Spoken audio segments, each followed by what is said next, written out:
Hardest arbiter. And wheel hardest arbiter. It is this man's job to take his ship where other ships ought not to go. Steady. Ready, sir. The Pole Star is on her way to relieve the most remote lighthouse in the British Isles. Hello, Soulscary. Pole Star calling. Soulscary. This is please, over. Pole Star. Soulscary replying. Good morning, Mr. Kirkman. Receiving you fine, and conditions here are pretty grim just now. The wind is southwest by west, force 9, gusts to 10 at times, showers, and there's no landing. Now, did you get that, please? Over. Hello, Soulscary. Yes, I got that loud and clear. You see your wind is southwest by west, 9. No landings at the moment. There is no landing. No possibility of relieving the lighthouse keepers on Soulscary, that black and lonely lump of rock and guana 30 miles west of Orton. And so, the Pole Star, one of the 4 ships used to service the 300 lights and beacons round Scotland and the Isle of Man, will take shelter and wait for a better day.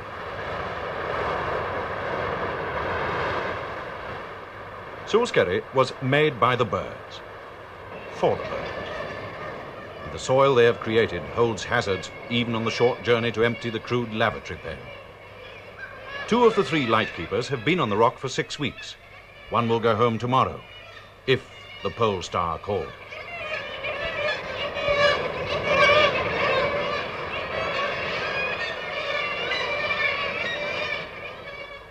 Tomorrow is a better day. The flag says, landing possible.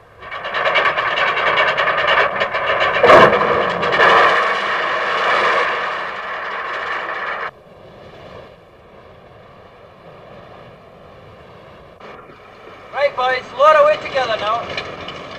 The Pole Star's second mate is in charge of the working boat, the tough launch which alone can nose into the treacherous gully which is the landing place. Fresh food for the men who are by now probably on potatoes, dried milk and tinned foods.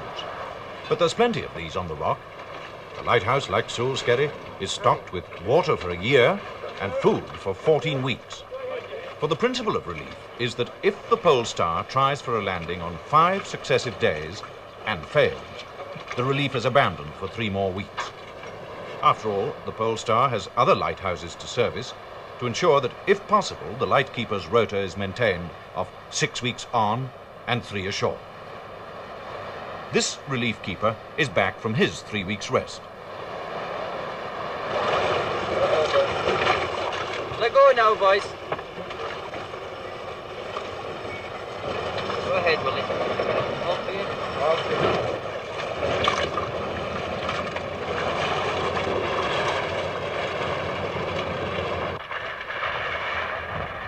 Go ahead if you can.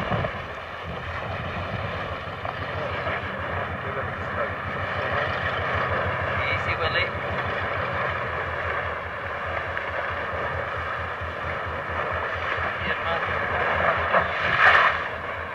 Hard and experienced sailors man the working boat. They know every treacherous finger of rock at the landing places. The man who works the engine is the man who keeps it serviced.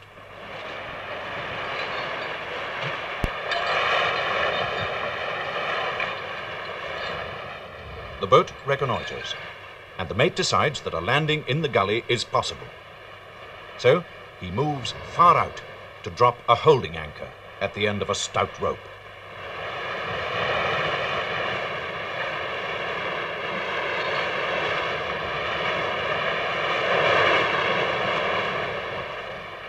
The rope and the anchor are vital for him. They're his means of holding the boat from being dashed against the rocks and hauling her clear should his engine fail.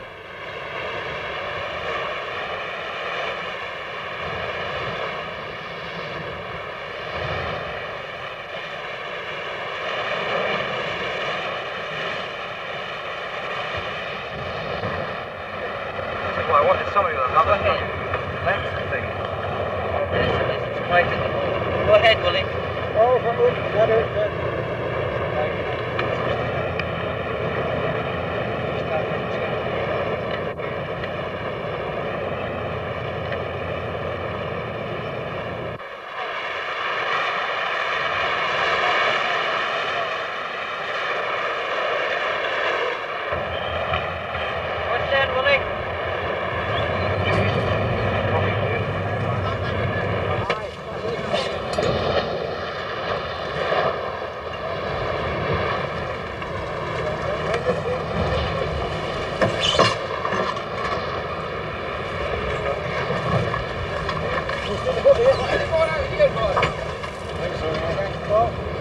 fat guy.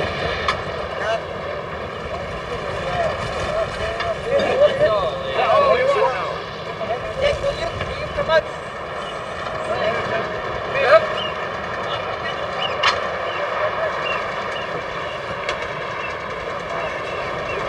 Just stop it at the rail.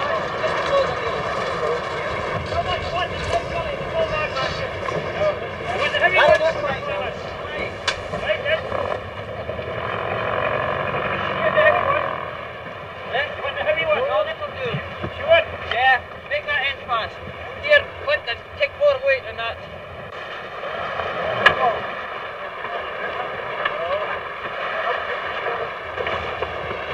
That's fine. Hold on, Matthew.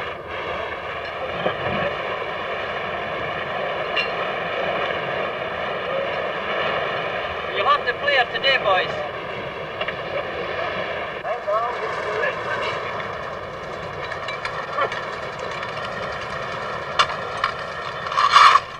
A sailor and the relief keeper are first ashore to give the rockmen a hand hauling up the supplies. On some lighthouses, like the pillar ones that stand straight out of the sea, men may be weakened by lack of exercise, and extra help is essential. There's no time for hello or how are you. That boat must be got out of the gully in the quickest possible time in case of a sudden change of wind or a strengthening of the swell.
As soon as the boat goes, the tackle is made secure.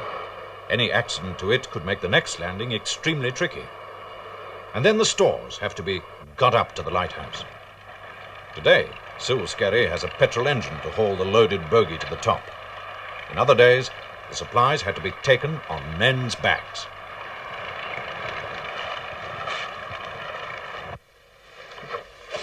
I'll put these biscuits over here, Bob. Only now is there time for conversation. The spasmodic, jerky conversation which is characteristic of the rock men. But then, there's never much time, for the perpetual watch has to be resumed. Bread is specially made to last 3 weeks. But if relief doesn't come, all lighthouse keepers can bake.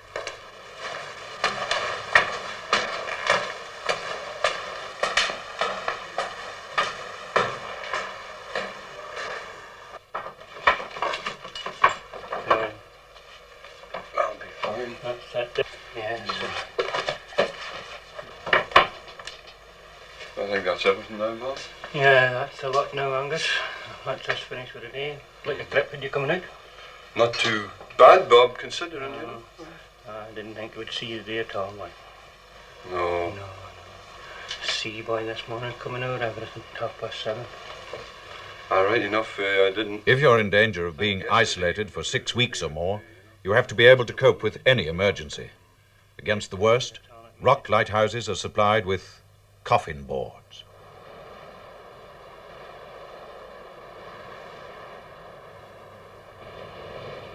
Most major lighthouses have foghorns and radio navigational aids. But in addition to attending to these, the three keepers on Soulskerry keep details of temperature, atmospheric pressure and rainfall to send into the meteorological office at Wick, where they will be computed and fed back as part of the weather forecast.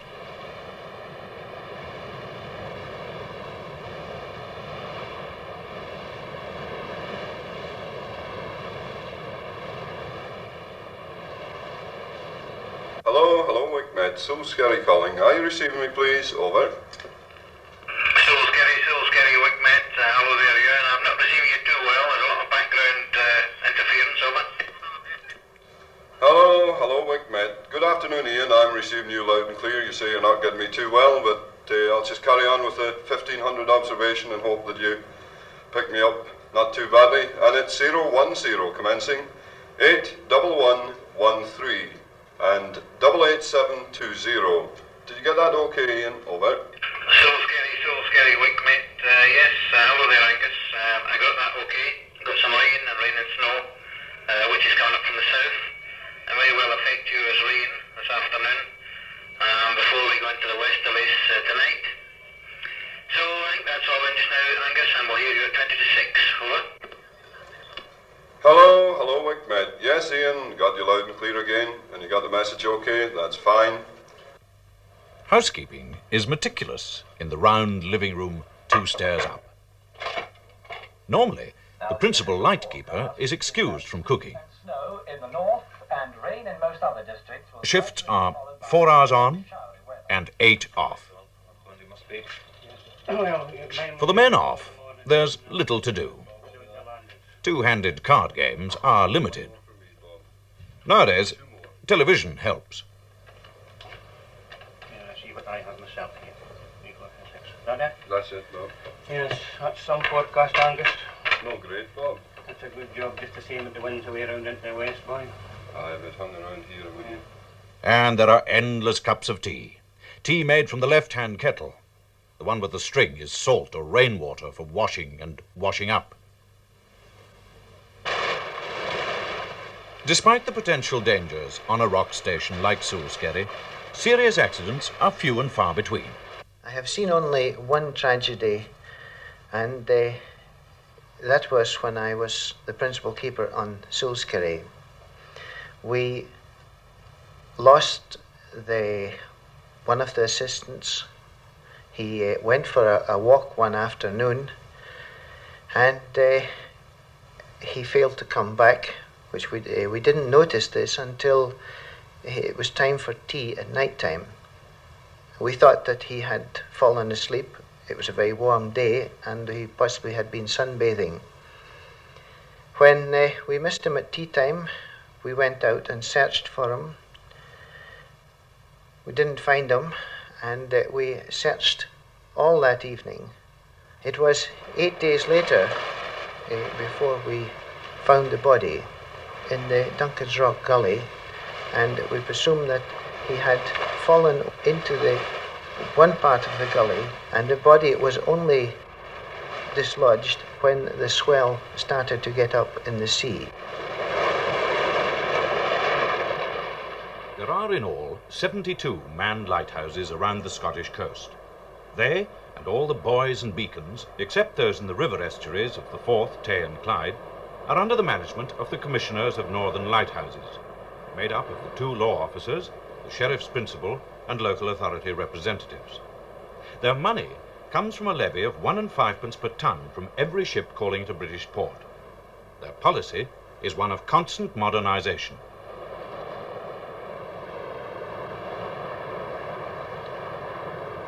Here on the extreme tip of the most distant Orkney Island, North Ronaldsay, stands one of the very modern lighthouses. The new North Ronaldsay lighthouse replaces the old peat-burning one, which, because of an unfortunate sighting, had a habit of luring ships onto this coast rather than warning them off. The new lighthouse is equipped with a foghorn and a radio direction beacon, which constantly pumps out the letters NR in Morse for ships to pick up as a cross-bearing on other beacons in their area. But modern as North Ronaldsay is, its lamp is still paraffin lit, and there is only one way to get the fuel to the top.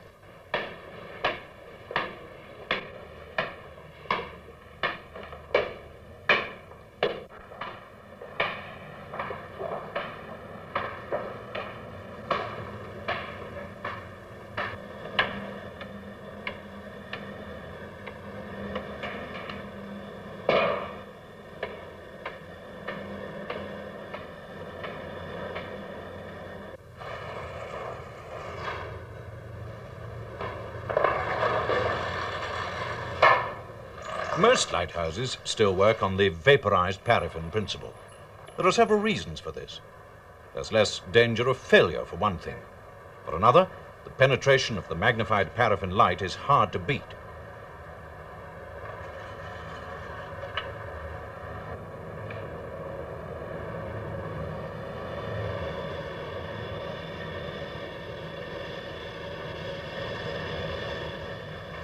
This massive lens magnifies the mantle light to many thousands of candle power, but it works on a very elementary clockwork principle of weights and chains.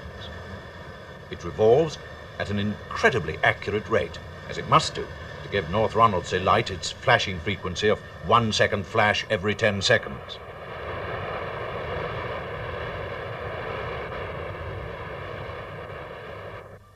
Once the keeper is in the light room for his 4-hour shift, he mustn't leave it. He mustn't read. He mustn't listen to the radio. In the event of the radio direction beacon failing, he can summon assistance by a series of bells.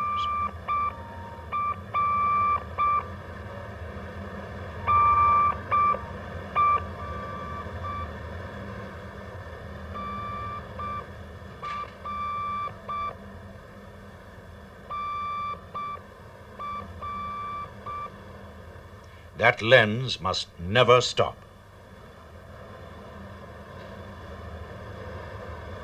And to keep it going, the weight has to be wound up to the top every half hour. If it's ever allowed to reach and rest on the floor, the lens will stop revolving and the keeper is liable to instant dismissal.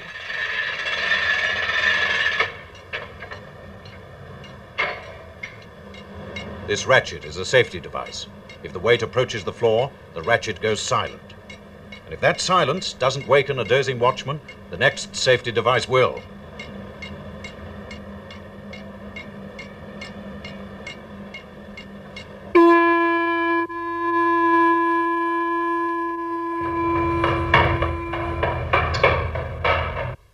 The light rarely goes out.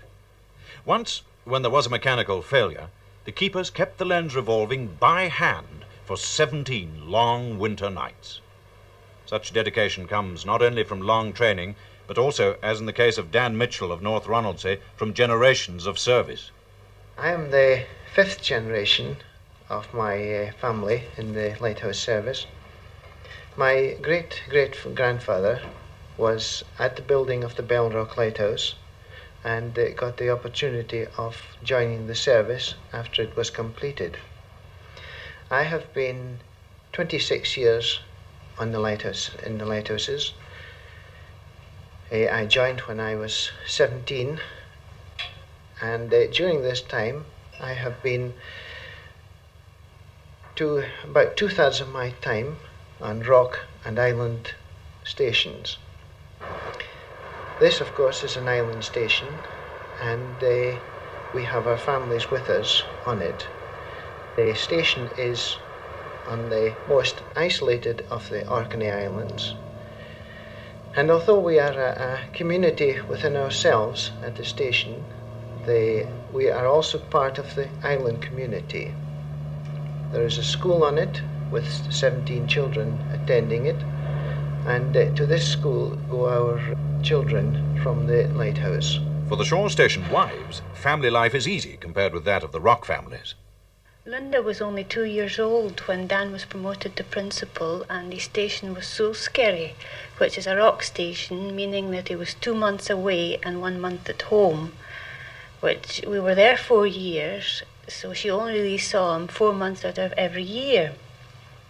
What I found about it, that she relied very heavily on me, and although she had great fun when Daddy was at home, she still had to come to me for every decision. And although we've been here 3 years now, it's still quite the same.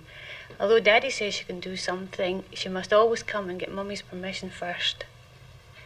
And I think that's one of the snags of the rock stations as far as the families are concerned, especially with boys whom I think really need their fathers at home. Of course, some boys would be wild no matter if their fathers were at home all the time, but it's rather distressing for some mothers to have to put up with telling the boys always what to do, and sometimes some resort to it. Wait till your daddy comes home and he'll sort you out, which isn't really nice considering they're not home for very long, and making them out to be ogres.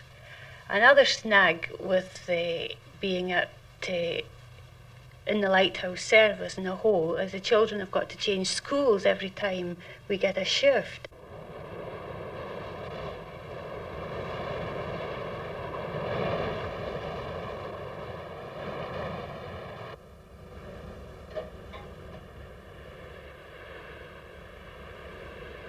Starboard a little. Starboard a little, sir.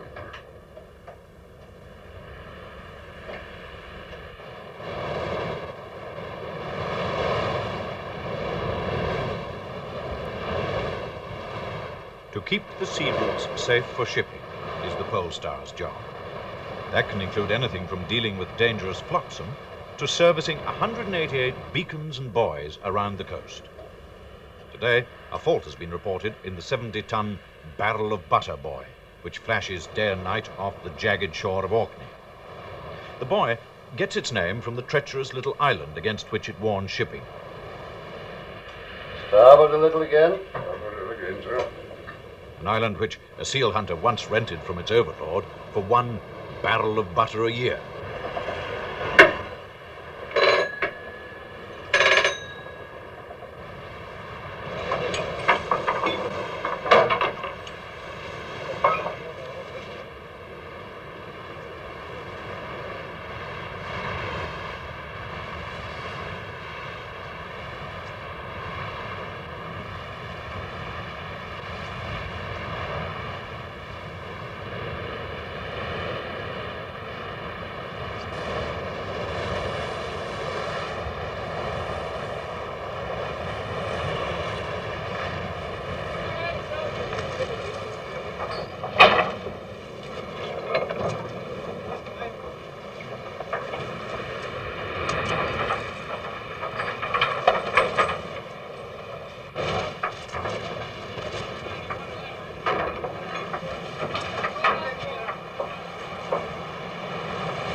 It should be 6 months before this particular boy needs attention again.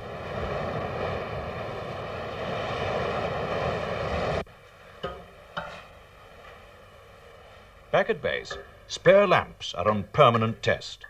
Ready, waiting, if word comes that somewhere a light has failed.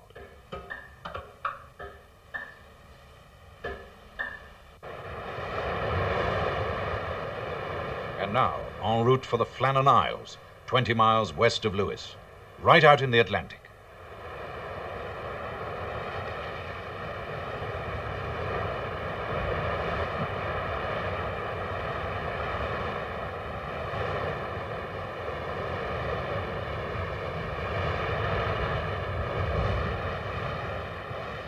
Here, on December the 15th, 1900, developed the great lighthouse mystery of all time. A passing ship reported that there was no light on Flannach. The lighthouse tender Hesperus was sent out to investigate. We landed and made fast the boat and climbed the track in single file, each wishing he was safe afloat on any sea, however far, so be it far from Flannach Isle. Yet all too soon we reached the door that gaped for us ajar. The scene as it was when the rescue crew arrived. One set of oilskins and Wellington boots in the entrance hall. The bunks neatly made. The clock stopped.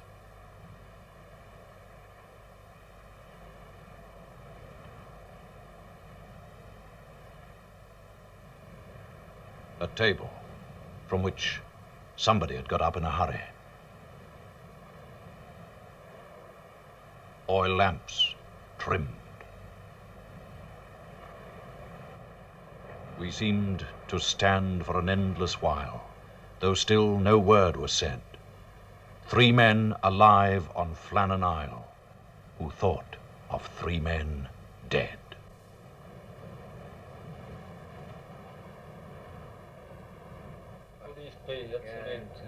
Oh, yes. Oh, the sea's very quiet. The men on Flannach Isle, 68 years later, take a pragmatic view of the mystery as they sit round that same table. In the forenoon when that lot came on. Donald MacLeod is the occasional assistant on Flannach Isle. I think what could have happened was that one of the 2 men outside could have gone berserk, and the other fellow called for assistance, which sort of accounts for the man inside to just run out and leave as he was in his shirt sleeves. And in their struggle with this man, the cliff being quite close to the back gate, they could probably drag them over, or they could have fallen over the cliff. Sandy Dishon, lately principal keeper. I think what really happened was that, owing to stormy weather, they had gone out to save some equipment that was in danger, or maybe something had been damaged. However, the 3rd person left very hastily, and he probably joined the others. But where they were is unknown. But in the case of it being storm damage and that, well, where the sea was coming up, it's quite possible they were all washed away. And that's as near as one can ever get to a solution of the mystery of Flannach Isles. Here's where it almost certainly happened. In all probability, 2 keepers went to the west landing here to secure a crane, something like this. Here, where 200-foot waves and the power of the Atlantic winds can bend strong railings. It may be that one man got into trouble, and his colleague ran to get help from the 3rd, who was sitting shirt-sleeved in the living room. A cardinal rule was broken. The lighthouse was left unmanned, and a bigger wave than the others did the rest.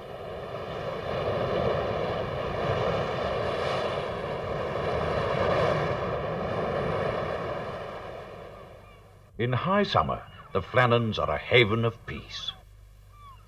Here, to the friendliness of the lighthouse, the weary ring-dove comes for sanctuary.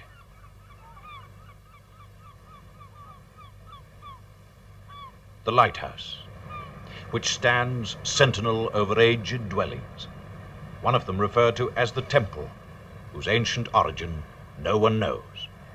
Legend has it that this was once a Druid settlement, and the old name for the Flannans was Insulae Sacrae, the Sacred Isles.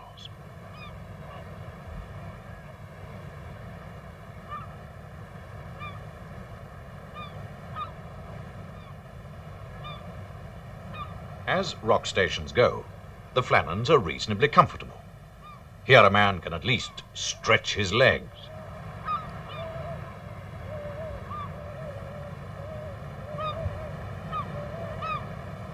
But what makes a man want to come to spend 6 long weeks in this kind of isolation?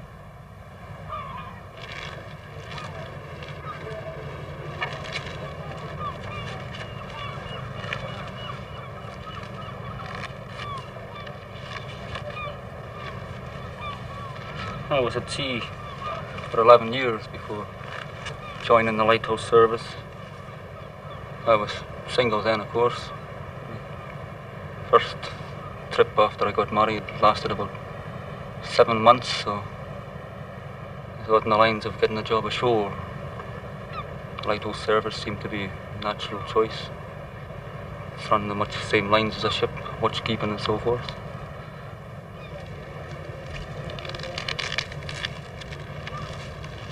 You might think my choice of a job wasn't much different, but I find it quite a different. 7 months away from home at the time is a long time for a married man. 6 weeks here this suits me fine. 3 weeks ashore. And time passes fairly quickly, especially in the summertime. I find my fishing, a few creels off the rocks, keeps you busy, time passes.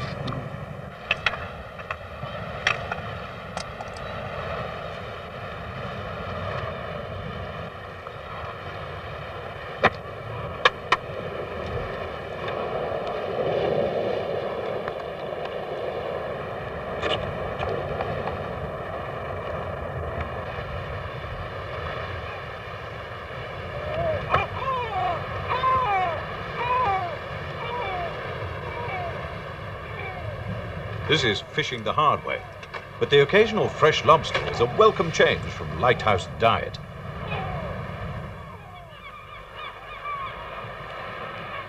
In the quiet of Oban Bay is based the Polestar sister ship, the Fingal.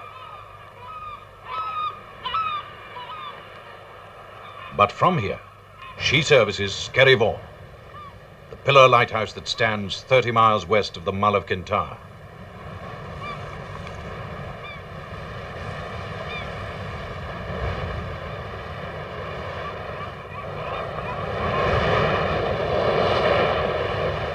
Today is watering day.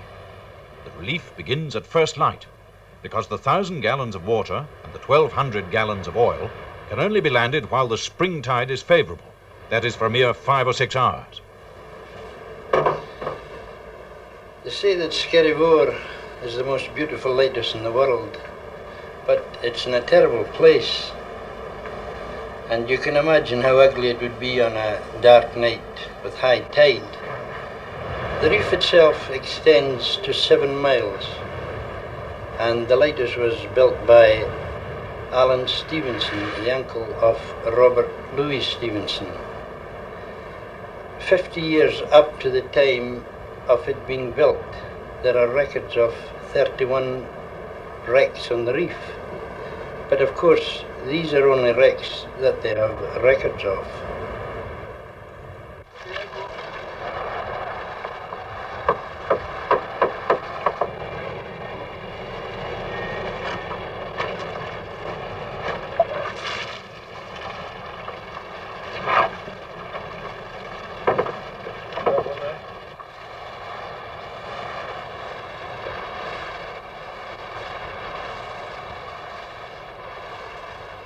If possible, the Skerryvore water supply will be topped up again in the autumn, if tide and weather allow. But this, any sailor will admit, is one of the hardest chores of the year.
It can be a very dangerous place, Skerryvore, and especially as you have to go in among these jagged rocks that you see there. I remember one morning going in, and as we were approaching the landing, this heavy sea came in and swept the rock, swept the grating where the men were standing, and only the top of the derrick was visible. When the sea subsided, there was only one keeper on the grating, and he was hanging on to the derrick. But when the grating cleared, fortunately, the other keeper was underneath it, the second keeper. He was underneath it, hanging on to one of the legs. And the third keeper was hanging over the grating, having had his wrist caught in a cleat on the grating. So I've never seen three such lucky men in my life. I thought we'd never see them again.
Water is poured into a reservoir carved out of the rocks and is pumped up into the storage tank in the pillar itself.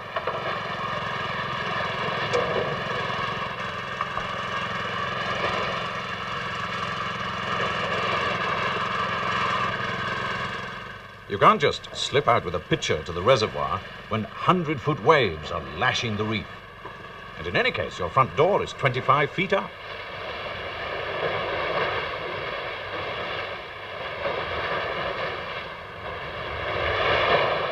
In these days of giant helicopters, it would be a formidable task to build a 138 feet of pillar lighthouse on a frequently submerged Atlantic reef. A pillar to withstand waves that crash with a weight of 6,000 pounds to the square foot. 130 years ago, it was an incredible achievement. A base of Tiree granite, each block cut and numbered 20 miles away. And today you can still see the rusting stanchions of Alan Stevenson's working platforms.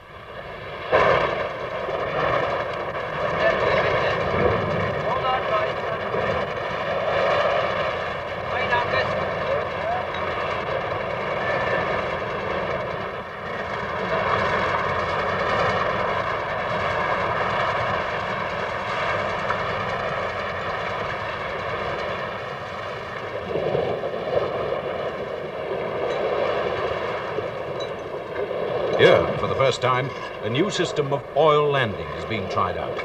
Till now, each gallon had to be manhandled in barrels.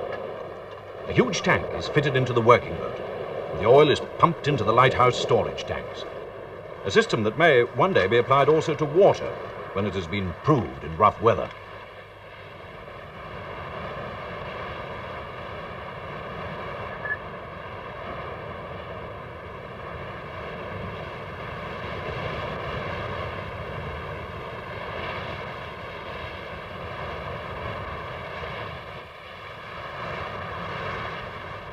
There are, as it were, 11 flats in Skerryvore. From the entrance flat, 30 feet above sea level, to the light room at the top. Living quarters are superbly modern, and the furniture is tailored into the funnel of building. The place was refurbished after it had been seriously damaged by fire in 1958. Fortunately, the fire occurred the night before the relief was due. The keepers had no time to send out a distress message. They just had to make for the rock with the clothes they stood in, and they crouched there all night. I don't know what would have happened had the relief not been due or had the weather broken in the interval.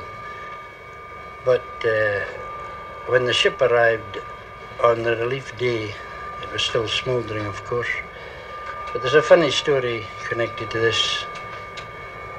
A small guillemot came out of the water and climbed up on the rock where the men were crouching and sat with them all night. Some say this was an old lightkeeper come back to keep them company. There will be lighthouse legends as long as men man the lights. But why, in the late 20th century, can automation not take over? The man concerned is Alistair Robertson, General Manager of the Northern Lighthouse Board. Automation, of course, is very important, and we are steadily increasing the number of automatic and semi-automatic lights. This is no very great problem where you're dealing with the light only, particularly if you have mains power, and we have got mains power at most of the stations now. But to automate a fog signal is very much more difficult. As a matter of fact, Trinity House have been doing a lot of work on this, and we have an experimental fog detector in operation now. I'm hopeful this will be fully working by about this time next year. And if this is the case, we shall then be able to control our fog signals entirely automatically. And this will be a very major breakthrough. There is another aspect of automation, and that is to make the offshore lighthouses automatic. This, of course, is a very difficult thing to do indeed, because once the light keepers come away from these rock lighthouses, you can't get back onto the rock except by air.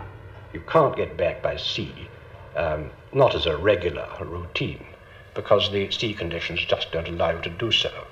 You have to do it, therefore, by air, and this means helicopters. And we have had a great deal of help and cooperation recently from the RAF over this. And I am reasonably hopeful that we may be able to make dheidhinn automatic within the foreseeable future. Until automation comes, the principal keeper on Soul Skerry or Flannach or any other rock lighthouse will go down to the water's edge to judge whether he can give the relief ship the all clear, or must say each day for 5 days there is no landing, thus isolating himself and his 2 companions for another 3 weeks. On his decision rests the lives of men.